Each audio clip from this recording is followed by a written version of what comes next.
Laws on set, इसको मैं बता दूंगा कि आप लोगों ने किस तरह करना है पेपर में आ जाए। लॉज ऑन सेट, पहला लॉ होता है डिमॉर्गन्स लॉ।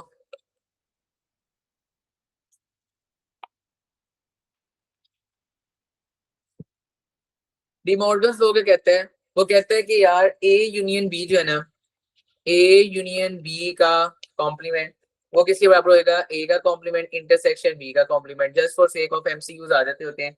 ए इंटरसेक्शन बी का अगर कॉम्प्लीमेंट है तो किसके बराबर है, ए का कॉम्प्लीमेंट यूनियन बी का कॉम्प्लीमेंट। ये आपको आना चाहिए। इसी तरह वो कह देता होता है, एक और आता होता है एब्जॉर्प्शन लॉ होते हैं।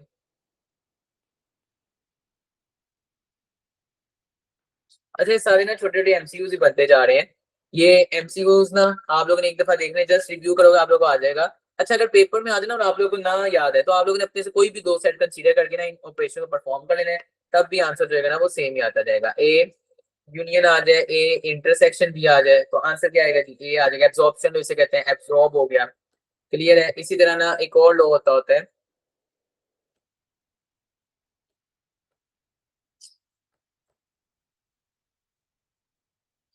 एक और लो होता है आइडेम्पोटेंट लॉज।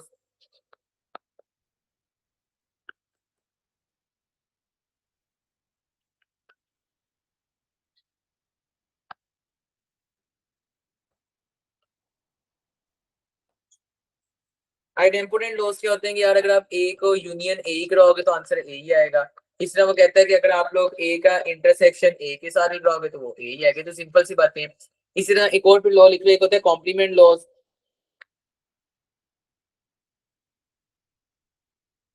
कॉम्प्लीमेंट लॉज क्या होता है कि भाई ए इंटरसेक्शन ए का कॉम्प्लीमेंट ये किसके बराबर आ जाएगा भाई, फाइव के। क्यों बोला, क्योंकि देखो अगर ए वन टू है तो उसका कॉम्प्लीमेंट फर्स्ट पर मैंने वन टू थ्री जो फाइव सेट किया तो उसका निकलेगा थ्री फोर फाइव निकलाया।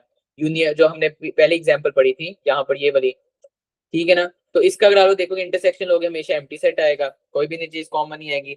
इसी तरह ये सिंपल जस्ट नहीं, छोटे छोटे एमसीक्यू बड़े आसान साथ से ए यूनियन इसका लोगे तो हमेशा यूनिवर्सल सेट आएगा। देखो इन दोनों का आप लोग यूनियन ले लो तो हमेशा यूनिवर्सल सेट आंसर आ जाएगा पूरा। इसी तरह ना एक होते हैं आइडेंटिटी लॉस। आइडेंटिटी लॉस क्या होते हैं भाई, ए यूनियन फाइव। देखो मुझे बताओ ये सारे एमसीक्यूज हैं पेपर के, फाइव के साथ यूनियन या आपकी बुक के प्रूफ थे उसके एमसीक्यूज आपको याद होने चाहिए। ए यूनियन फाइव का क्या होगा, हमेशा ये आएगा। ए इंटरसेक्शन फाइव के साथ क्या होगा, हमेशा फाइव आ जाएगा। क्लियर है ये बात। अच्छा हम लोग आइडेंटिटी पढ़े, अभी इसमें ना लिखो, आइडेंटिटी में आप लोग ये लिख दो कि भाई ए का अगर आप लोग इंटरसेक्शन ले लो यूनियन के साथ वो भी ए ही आ जाएगा। ये अगली बात हम जाके करते हैं सेट डिफरेंस लॉज में। सेट डिफरेंस लॉज,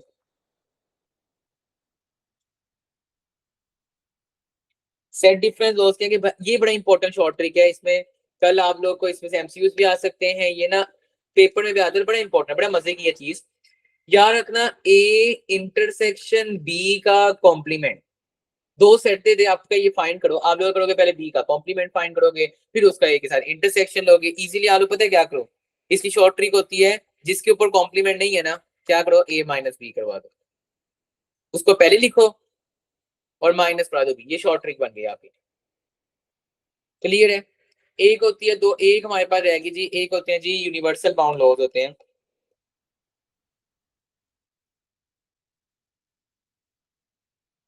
वो क्या होते हैं यूनिवर्सल बाउंड लॉज के भाई, ए का यूनियन यू के साथ वो यूनिवर्सल सेट ही आ जाएगा। इसी तरह ए का इंटरसेक्शन फाई के साथ वो हमेशा फाई आ जाएगा।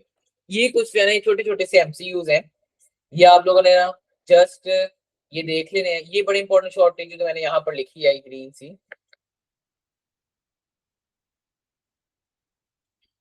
यहाँ तक आप लोग स्क्रीनशॉट लें ताकि हम लोग ना नेक्स्ट मूव करते हैं। कुछ और छोटे छोटे एमसीयूज हैं।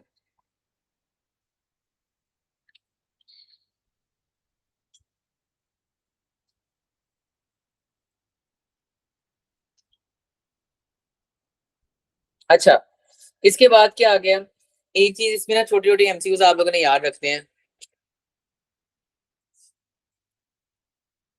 एक आता होता है कहते हैं इफ, अगर आपने याद रखोगे जी ए जो है वो बी का अगर होना सबसेट, देन आप लोग मुझे बताओ ए यूनियन बी किसके बराबर आएगा। देखो ना मैं आपसे कहता हूँ यार वन टू है और एक वन टू थ्री है, ए जो है वो बी का सबसेट है। क्लियर है ना। अब बताओ इनका यूनियन करूंगा, क्या आंसर आएगा? याद रखना, जब भी छोटे का यूनियन आप लोग बड़े के साथ करोगे आंसर हमेशा बड़ा आएगा। इसी तरह आप लोग जब भी ए अगर सबसेट है बी का, अगर आप लोग इंटरसेक्शन कराओगे ना, जब भी इंटरसेक्शन कराओगे छोटे का बड़े के साथ आंसर हमेशा छोटा आ जाएगा, ए आ जाएगा। क्यों? वन और इसका इंटरसेक्शन कराओ, आंसर क्या होना है? ए ऑप्शन आ जाना है आपके पास। क्लियर है?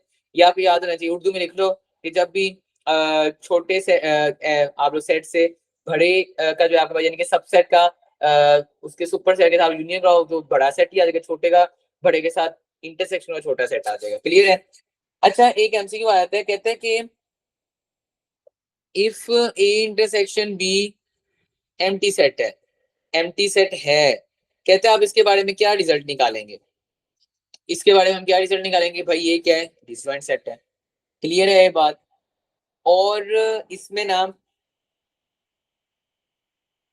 और इसके ना कुछ रिजल्ट्स हैं इसके, आप लोग हेडिंग देते हैं रिजल्ट्स की, और इसके बाद ना आप लोग का सेट्स का टॉपिक जो है वो वाइंड अप हो जाएगा। अच्छा, एक एमसीयू रह गया, एक एमसीयू, उसके बाद हम रिजल्ट्स हेडिंग देते हैं। वो एमसीयू क्या है? याद रखना, ये भी आपकी बुक का ही प्रूफ था कि भाई ए यूनियन बी जो है ना, ये किसके बराबर होता है? ए यूनियन ए इंटरसेक्शन ये ए के कॉम्प्लीमेंट में। अगर आपको भूल जाए, बार बार कह रहा हूँ, आप लोगों ने अपने से कोई ना कोई सेट सपोज कर लेना है, 1 और 2 इस तरह का, फिर उनका यूनियन करवा लेना है, तो आपके पास ना ऑप्शन जो है वो आप लोग देख सकते हो कौन सी है। ये आप लोग जस्ट बुक के हैं, इनको एक दफा नजर से गुजार लेना है, ठीक है ना? अच्छा, इसके बाद ना रिजल्ट्स हैं कुछ, इनको हमने हेडिंग दे दी है बड़े आसान से। आप लोग बुक में डब्बा बना हुआ है, पूरा बॉक्स ही करना, मैं आपको इजी मेथड बताऊंगा, आप लोग के पास क्लियर हो जाएगा बात। मुझे बताइए ना, जनरल फॉर्मूला होता है n of A union B is equal to, ये जनरल फॉर्मूला याद रखना है। अगर आपने एन का मतलब क्या है? एन का मतलब है नंबर ऑफ एलिमेंट्स। एन का मतलब क्या है? Number of elements. कहते हैं कि मुझे बताओ कितने नंबर ऑफ एलिमेंट्स है ए यूनियन बी में? ए कोई ना कोई सेट होगा, बी कोई ना कोई सेट होगा, कहते हैं एन कितने होंगे? इसका फॉर्मूला होता है कि जितने ए के अंदर एलिमेंट्स हैं प्लस जितने बी के अंदर एलिमेंट्स हैं माइनस जितने उनके इंटरसेक्शन के अंदर एलिमेंट्स। फर्स्ट करो, एक सेट दे देते हैं यार, 1 2 दे देते हैं, एक सेट दे देता है आपके पास, 1 2 3 दे देता है सेट। क्लियर है ना ये बात? तो आप लोग देखोगे, कहते हैं ए इनके ए यूनियन बी में कितने सेट आने हैं। आप लोग करो एन ऑफ ए कितना 2, एन ऑफ बी कितना 3, इन दोनों का ऐड करो 5 आ गया। इनके इंटरसेक्शन देखो 2 + 3, इनके इंटरसेक्शन में कितने आ रहे हैं? 2 आ गया। क्लियर है ना?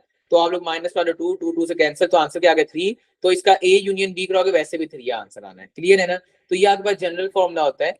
इसी तरह अगर मैं कह दूं कि यार ए और बी जो है ना वो ऑप्शन दे दे, ए यार 1 2 है, बी जो है ना आपके पास ही वो 3 4 है, कहते हैं बताएं जी इसके कितने number of element union B में होंगे? आपको पता चल गया डिस्जॉइंट सेट है इसका ए इंटरसेक्शन बी, वैसे ही एम्प्टी सेट आने, इसके नंबर ऑफ एलिमेंट ही नहीं कोई आने, तो ये वैसे ही 0 हो गया। बस आपने ए के एलिमेंट्स को देखो, बी के एलिमेंट्स को देखो, आप लोग इसको ऐड कर दो, यानी कि n of A union B वो बराबर आता है n of A plus n of B. ये होता है 4 डिस्जॉइंट सेट्स, 4 डिस्जॉइंट सेट्स।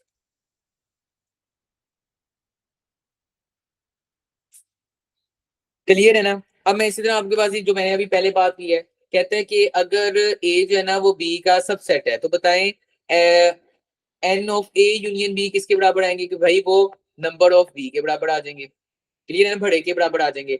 अगर n of A intersection B करवाता हूँ तो वो कितने आ जाएंगे भाई? जितने एन ऑफ बी है, n of A number elements. Clear है ना? इस तरह करके वो एमसीक्यूज को दे सकता है।